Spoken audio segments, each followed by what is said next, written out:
仿佛一夜之間啊，珠海所有買樓嘅人全部俾人搞懵啦。尤其呢個取消公攤嘅推進啊，一輪又一輪嘅狗市，結果反而越係咁啊，就越唔敢買。咁珠海嘅樓價會唔會好似真係好似馬雲咁講呢？好似買白菜一樣嘅價格？家兄喺度傾傾自己個人嘅睇法咯。我拍呢個視頻呢，絕對唔係為咗唱衰呢個樓市，更加唔係為咗大家唔去買樓啦。我真係想講真話，揭露樓市最真實嘅一個情況。呢啲呢，亦都係我做自媒體嘅一個初心。如果連真實嘅市場情況我哋都唔敢講嘅，咁我仲做咩自媒體呢？如果你哋每日睇到呢啲都係全部都係假消息，全部都係人哋作大戲咁演出嚟嘅，咁唔係嘥自己大家嘅時間咩？我哋每一個人呢，都有自己嘅知情權。家兄認為買樓啊，就應該買個明明白白。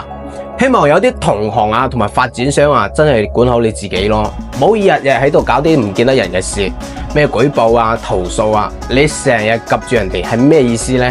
如果你哋連呢啲最基本嘅房價公開透明都做唔到嘅，家兄講句難聽咯，咁你哋呢，絕對就喺度偷呃拐騙。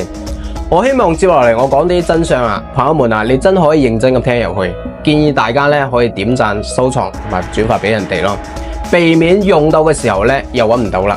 首先呢，我哋從政策前面嚟講啊，你哋睇到係咪出台咗好多各種利好嘅政策？真係太多啦，接二連三嘅，從最開始嘅放開限購、限售、限貸，再到呢個強制減少土地嘅供應，再到呢個降首期啊、降利率啊，商業貸款甚至最低降到 2.9 啊，都已經趕上呢個公積金貸款啦。咁前一段時間呢，又嚟咗一個咩止跌回穩、觸底反彈，但係市場係咩反應呢？就係所有買樓嘅人全部都搞懵啦，都唔明白清楚係咩情況啦，都喺度諗住我係今年買就係明年買呢，都唔知道到底咩時候先係個底。依家買嘛，驚明年嘅價格更加低，咁政策更加多，補貼更加多，唔買嘛又驚好嘅樓賣完啦，仲驚政策截止咗。咁而家各種該出嘅唔該出嘅大招全部放晒出嚟啦。總結落嚟呢，就係降咩都得，就係唔降房價。咁呢一個呢，又到年中啦，有啲話呢，年底嘅樓價呢，可能仲要低，有啲講呢，年底話可能呢個樓價會漲，有啲講啊等到明年呢，會繼續跌到呢個白菜價。要我講呢，咁買樓呢，係自己真金白銀揞出去嘅，我哋有自己一個判斷能力咯，千祈唔好俾各種嘅謠言左右自己思想。如果你呢段時間考慮買樓嘅，無論係改善後定係剛需後，咁2025年我哋買樓呢，首先要明確自己個人嘅需求咯，再根據自己嘅預算去做一個選擇，再加上自己嘅需求同埋預算嘅樓呢，新房、二手房都睇一次，睇多咗呢，你自然就明啦。人哋再想去樓點你呢，就冇咩可能啦。唔單止係對比價格啊，你仲要知道呢層樓可唔可以滿足你最基本一個生活需求。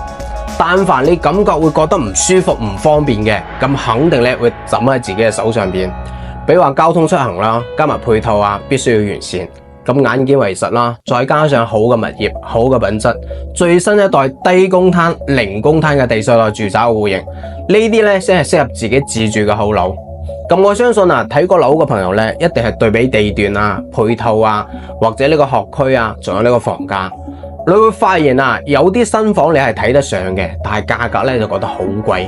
咁二手樓有啲價格你自己可以接受嘅，但係戶型品質啊，你又睇唔上。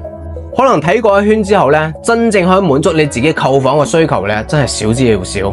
咁目前珠海新房、二手房嘅庫存量咧，已經高達10萬家套啦。貴嘅咧可以去到5萬幾蚊，平嘅咧幾千蚊一方都有。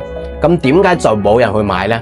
其實大部分啊都係喺度將就自己嘅啫，天底下邊有10全十美嘅樓呢？邊個都想有兩全其美，但係邊個都係退而求其次，作一個取捨啫。仲有啲呢，就係細路仔翻學啦，就諗住兼顧好嘅地段、好嘅品質，又想兼顧好嘅學校、好嘅配套，既要又要，仲要求仲係新房，咁啱唔啱呢？講真話，呢啲樓呢，我哋普通人呢，根本就買唔起。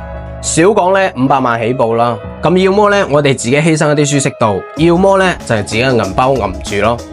咁呢幾年啊，上邊全部都高喊住咩去庫存，但係有啲樓啊，你賣咗4-5年仲賣唔甩嘅，咁我勸你哋啊，咩遠郊啊、近郊呢啲樓啊，咁嗰啲人哋唔要嘅樓破大、樓破小啊，你睇都冇睇，呢啲樓咧，你買咗之後嘅話，就真係不如你自己翻鄉下建一個2、3層嘅小別墅，既寬敞又有面。咁你25年仲喺度亂買樓嘅，憑感覺買嘅，咁你真係唔係蝕幾多錢嘅問題啦。咁真係買咗個全家寶，一房係全3代，代代還房貸。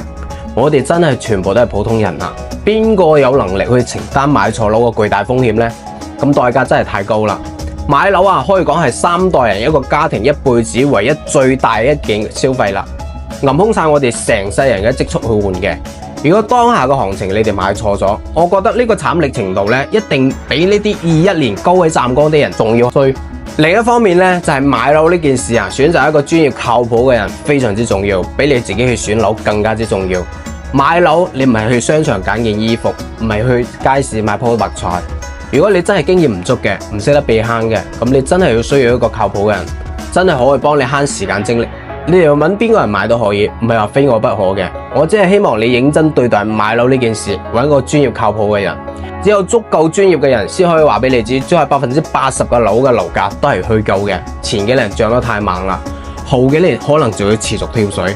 你買咗就係企崗，仲有一大批面臨淘汰嘅樓啊！你今年買咗，明年就蝕呢個首期，往後咧就真係有價無市，就係打骨折你都賣唔出去。市面上真係有太多呢啲血淋淋嘅案例，邊個願意自己層樓買咗就俾人發拍呢？我哋普通人真係經唔起呢啲風浪。如果你唔想買咗一個蝕錢嘅樓嘅，或者買到手你就要日日去維權嘅樓嘅，你可以掃描屏幕上面嘅 QR code，就可免費領取一份珠海買房避坑指南，只可以幫到你呢度啦。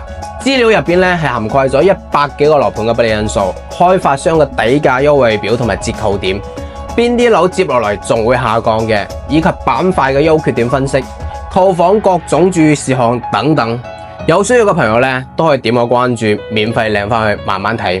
買房係大事，如果怕買錯嘅、怕買貴嘅，想聽真話嘅，可以 follow 家兄嘅頻道，可以幫你買樓路上避坑嘅人。